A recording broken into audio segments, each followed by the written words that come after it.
Magandang araw kaibigan! Tuloy po kayo sa Felicidad's Channel. Sa mga kwento ng buhay at pag-ibig na hinalukay sa natatagong baul ni Felicidad.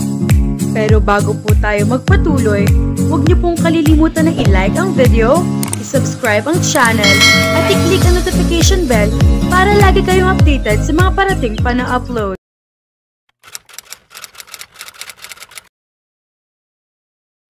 Pagdating niya sa bahay ni Gray, nakita niya na nasa garahe ang kotse ng binata at bukas ang ilaw sa sala. Kumatok siya sa pinto. Kung maabutan niya si Melay doon, hindi siya mangingilming kalbuhin ito. Niloloko na lang din siya. Lalaban na siya para kahit paano'y makabawi siya at nang hindi naman siya lumabas na sobrang kinawawa.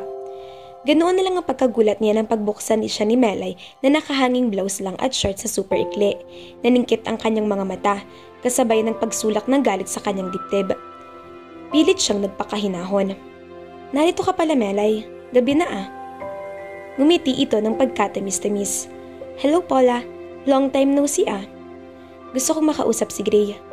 Oh, well, tulog na siya eh. Matutulog na rin sana ako pero narinig ko ng pagkatok mo. Hindi na niya napigilan ang sarili at biglang hinawakan ang braso nito. Noon na nung balik ang kanyang lakas. Wala ka bang hiya, Melay? May asawa kang tao pero nandito ka sa apartment ng ibang lalaki. Paula, hindi ibang lalaki si Gray. Siya naman talaga ang mahal ko at mahal pa rin niya ako. Bakit ka ba nandito? Naghahanap ka ba ng away? Bakit nang gagaliiti ka sa akin? Nagsiselos ka ba dahil nakipagbalikan si Gray sa akin? Masakit ba sa'yo na ang lalaking noon mo pa kinahuhumalingan? Ay ako naman ang kinahuhumalingan. Mula noon hanggang ngayon. Sinabi ni Gray sa akin na patay ka sa kanya, Paula. At alam ng buong mundo iyon. Iyon nga lang, hindi ka niya mahal. Gaya ng inaakala mo. Ako pa rin ang mahal niya. Kaya pwede ba, maawa ka na sa sariling mo at itigil mo na ang kahibangan sa kanya. Minsan naman kitang naging kaibigan kaya concerned pa rin ako sa'yo kahit paano. Biglang nagdilim ang paningin niya.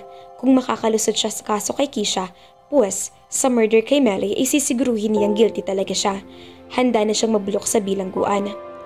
Aray! Sigaw ni Melay pero mabilis na nasa bunutan din siya. Nagsabunutan at nagsigawan sila. Pero dahil mas malaking tao si Melay kaysa sa kanya, natalo siya nito at naitulak. Umalis ka na kung ayaw mong mapahiya sa mga kapitbahay, Ama Paula. Layas! At pabalibag na isinara nito ang pinto. Wala siyang nagawa kundi lumabas ng gate.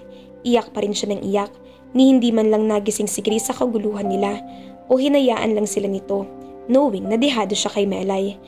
Pero porke pa na sumulpot ito kanina, bakit pati ito'y makisali sa pananakit sa kanya? Inom tayo, Ellie. Ano? Anak ng... Kagabi lang nag-inuman tayo sa bahay ah. Lasing na lasing ka. So, hindi ako lasing ngayon. Gusto ko uling malasing. Hindi ko na kaya, Paula. Pagod ako sa pamamasada. Sige na, Ellie. Gusto mo bang solo kung uminom dito sa bahay? Kakalbuhin ako ni nanay. Idinadaan mo kasi sa paglalasing ang problema mo eh. Kung kausapin mo kaya uli si Melay, mag-usap kayo ng maayos baka pareho lang kayo nabigla. Hindi ako nakikipag-usap sa ulupong. Saka pwede ba? Ayoko na siyang pag-usapan, Ellie. Mula nang mag-away kami sa bahay ni Gray, kinalimutan ko ng babaeng yon. Sa huli ay napapayag din niya si Ellie na mag-inuman sila sa bahay ng mga ito. Tanduay na lapad ang ipinabili niya rito. Gusto niyang malasing para pag uwi mamaya ay diretso na matutulog siya. Alam mo, Paula, masakit din para sa akin na magkaaway kayo ni Melay. Umiyak si Melay nung magkausap ko siya kahapon. Ang dami niyang isinusumbong pero wala naman akong pinapanigan sa inyong dalawa. Kung umakto siya, para siyang inapia, ang sabihin niya talagang nagbago na siya mula nang mapangasawa niyang hapon na yon. Kung akong masusunod, papag-usapin ko kayong dalawa.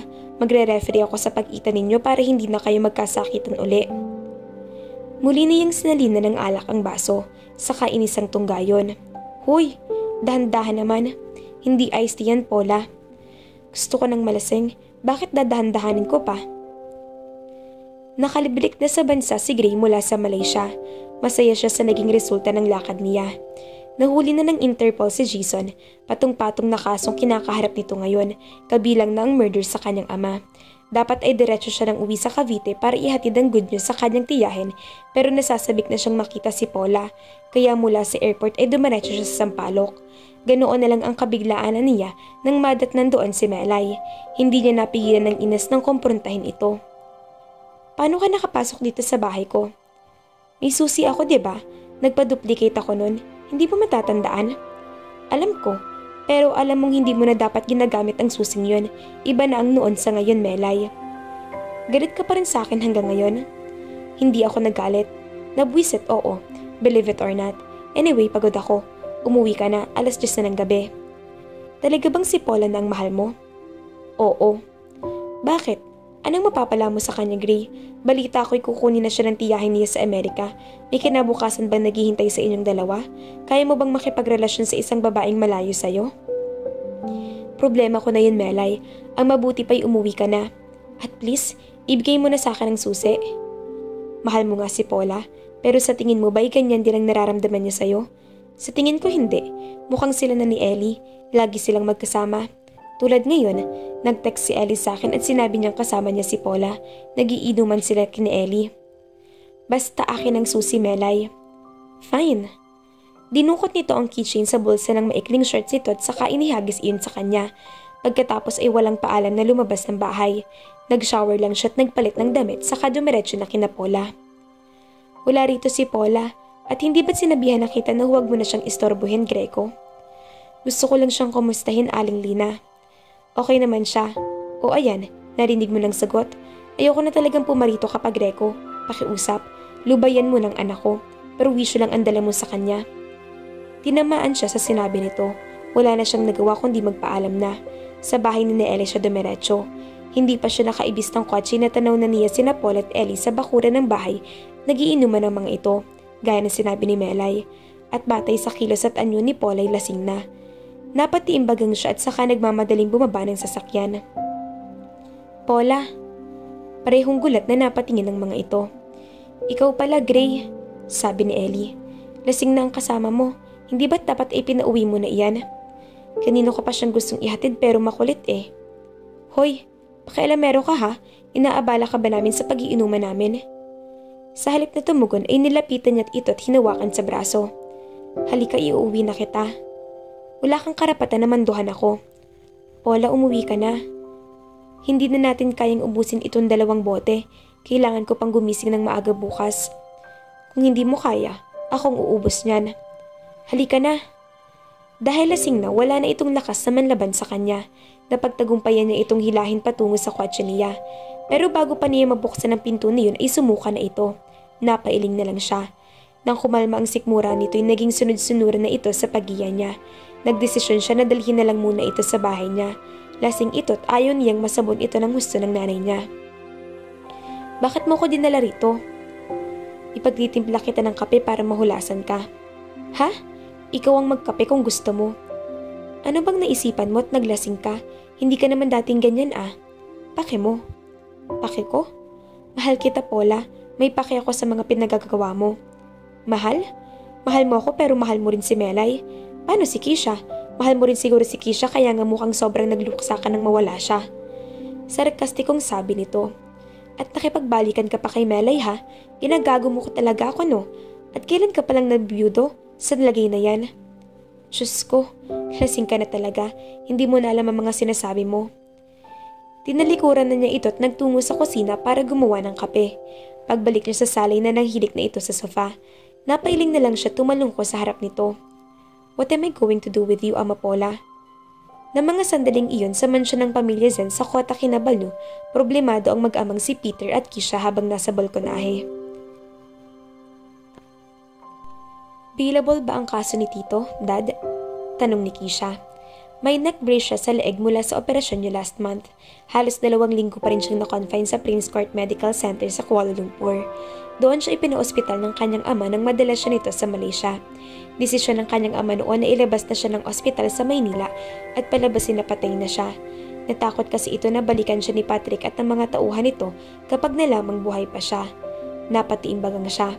O nga't alam na nila na si Patrick din ang may sala, pero hindi nangangahulugan iyon na wala nang sabit sa kanya si Adele. Ah, hindi nga pala iyon si Adelio Ariola, kundi si Greco Acob. Ang inakala niyang lalaki na nakakasama niya habang buhay ay isa palang impostor. Isa pala itong miyembro ng Black Organization sa ilalim ng National Bureau of Investigation sa Pilipinas na ang pakay sa kanya ay ang makakuha ng mga impormasyon tungkol kay Patrick Delen. Hindi niya kailanman mapapatawad si ako. Hindi siya matatahimik hanggat hindi siya nakakaganti sa ginawa nito sa kanya. No, it's not. Malungkot na tanong na Dani niya. Ito pang mas nakakagulat na impormasyon. Nalaman ko na ama pala ni Jacob yung taga-NBI na ipinapatay ng tito mo recently. What? Yes, talagang pinilano niya ng hustong paglapit sa iyo, Iha. Nagtagis ang mga bagang niya at naikuyom ang mga kamay. I hate him. Niloko niya ako. Ginawa niya akong tanga. Siya ang may kasalanan kung bakit nangyaring ganito sa akin. Maghihiganti ako, Daddy. Hindi ko siya hayaang magsaya at may expense. Maghihiganti ako. Kisha?